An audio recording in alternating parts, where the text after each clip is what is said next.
I think most of the human indicators and objectives of the World Summit Social Development have had pretty good progress on average. But one of the key points is some countries have done better than hoped for, some countries on average, and some countries have lagged. But in general, reductions of child mortality, acceleration in education, acceleration in a number of health actions, pretty good. I think what is interesting is that beginning just before the summit was the idea of social protection. And that wasn't fully seen in the ideas of the World Summit.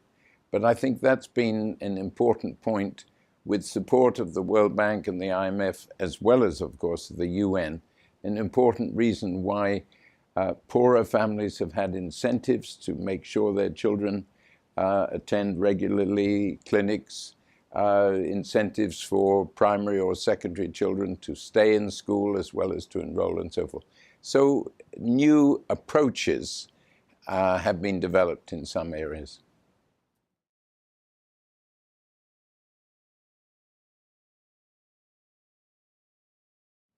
Big one of inequality. And although there's some mention of it, the extremes to which inequality has risen in most parts of the world, developed as well as developing countries, I think is one of the almost scandals of the last 20 years. Not in Latin America, where Latin America, there's been with Brazil and most the others, 15 or 16 other countries, substantive reductions of Gini coefficient inequality measures of income in the last 10, 15 years. That's been impressive, and we didn't have that experience at the time of the World Summit.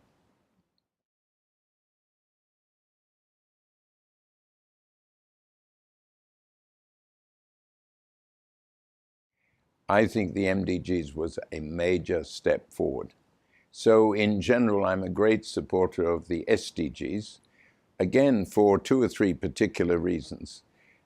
It's an integration of the sustainable concerns with climate change and other environmental issues with the development goals of the Millennium Development Goals. That's a major step forward. Secondly, they are universal.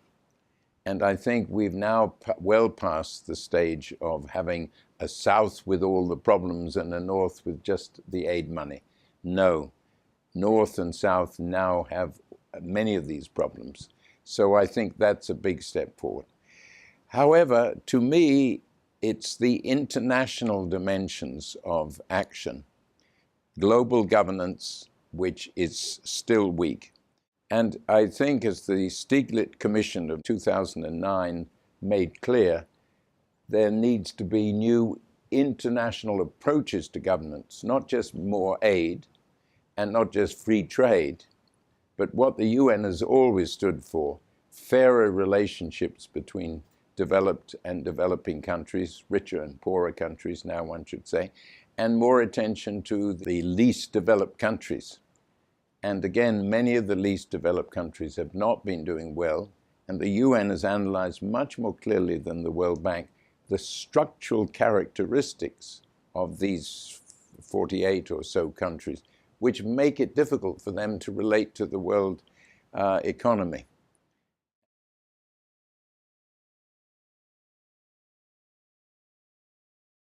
I hope more and more countries at their own national level will start taking the goals for the SDGs more seriously, seeing how they relate to their national policy and embodying it in national policy. That, of course, includes the human rights. That, of course, includes the changes in development strategy that I've been talking about, not just more growth and then use some of the money for national. No, it's a more fundamental challenge to the strategy and approaches of development.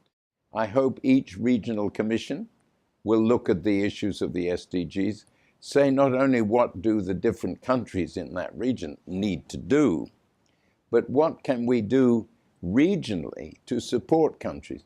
And of course, as one goes through 2015 towards next year, well, towards the adoption next year of the SDGs, I hope there'll be consideration of what globally needs to be done to make the next 15 years more positive, even for the poorer, weaker countries, and even for the industrial countries, so that the implementation of universal goals can be truly universal.